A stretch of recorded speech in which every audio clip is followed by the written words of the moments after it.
For centuries, the land now known as Angola has been a crucible of human suffering and immense wealth. Its history is etched with the indelible marks of exploitation, a narrative of chains, diamonds, and oil. This is not merely a historical account, but a critical examination of enduring patterns. We delve into the complex and brutal legacy of Portugal's colonization, a story that profoundly shaped Angola's destiny. It is a narrative of power, profit, and the relentless extraction of both human and natural resources. The impact of this prolonged subjugation continues to reverberate through Angolan society today.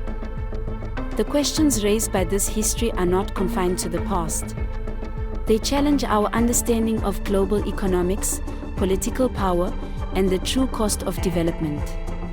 We must confront the uncomfortable truths of a past that refuses to remain buried. Portugal's presence in Angola began remarkably early, dating back to 1483. This marked the initiation of one of the longest colonial relationships in modern history. Initial contact was driven by exploration and the search for new trade routes. Portuguese navigators established trading posts along the Congo River, laying the groundwork for future dominance. These early outposts were strategic footholds, gradually expanding their influence inland. They represented the vanguard of a colonial ambition that would span over 5 centuries. The founding of Luanda in 1575 was a pivotal moment. This city rapidly transformed into Portugal's central base for the Atlantic slave trade. Luanda became the primary conduit for the forced migration of millions. The scale of the devastating slave trade from Angola is almost incomprehensible. Over 4 million Angolans were forcibly taken from their homes and shipped across the Atlantic. This represents a profound demographic and social catastrophe. Enslaved Angolans were primarily sent to Brazil, fueling its burgeoning plantation economy. Their labor built the wealth of a continent, while their homeland was systematically depopulated. This transatlantic connection forged a brutal and enduring bond.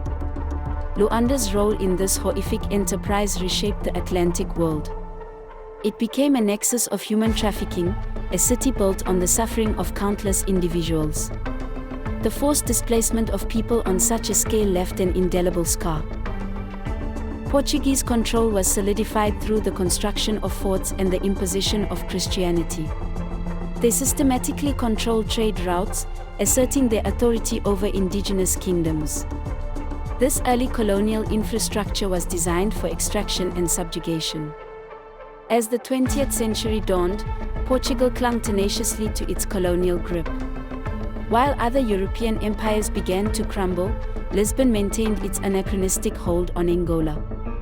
This persistence was driven by a desperate need for resources and prestige. The colonial economy intensified its focus on exploitation. Vast plantations were established, alongside diamond mines and coffee estates. These ventures were designed to extract maximum profit for the metropole. Fueling these industries was the brutal system known as chibolo, or forced labor.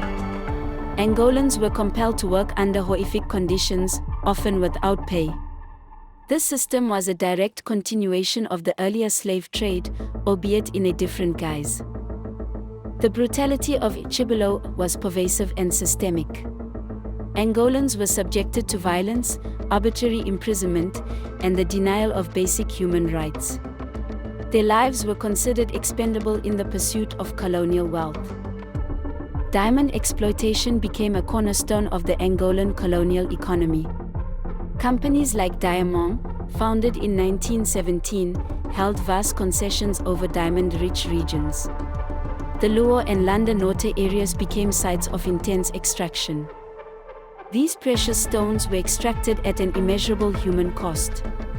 The dignity, health, and lives of Angolan laborers were sacrificed for colonial profit. The glitter of diamonds concealed a dark and violent reality. Angola under Portuguese rule was characterized by a rigid system of racial apartheid.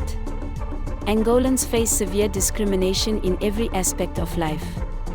Their rights were systematically curtailed, if not entirely denied.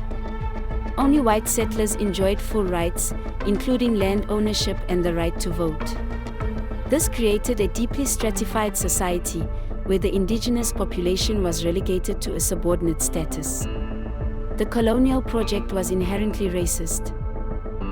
The simmering discontent finally erupted into open conflict in 1961. The Angolan War of Independence began, marking a decisive shift in the struggle against colonial rule. It was a desperate fight for self-determination. Portugal responded with intense military struggle and brutal repression. Massacres, such as those in Baixo de Cassange, became grim hallmarks of their counterinsurgency. The colonial power sought to crush dissent through overwhelming force. Several key Angolan movements emerged to fight the colonial troops. The MPLA, UNITA, and FNLA each played significant roles, though often in competition with one another. Their combined efforts challenged Portuguese authority. Portuguese tactics were ruthless and devastating. They employed napalm, conducted indiscriminate air raids, and carried out mass arrests against the Angolan resistance. The civilian population bore the brunt of this violence. The path to independence was ultimately paved by events far from Angola. The Carnation Revolution in Portugal in 1974 overthrew the authoritarian dictatorship. This internal political shift dramatically altered the colonial landscape. Angola finally gained its independence, but at a tremendous cost. Decades of brutal conflict had ravaged the land and its people. The hard-won freedom was immediately overshadowed by new challenges. The promise of independence was tragically short-lived. Angola descended into a devastating civil war almost immediately after Portugal's departure, lasting from 1975 until 2002. This internal conflict prolonged the suffering. The Angolan Civil War quickly became a Cold War proxy battleground. Foreign powers, including the USSR, Cuba, the USA, and South Africa, became deeply involved. They backed opposing factions, fueling the conflict for their own geopolitical ends. The humanitarian catastrophe was immense.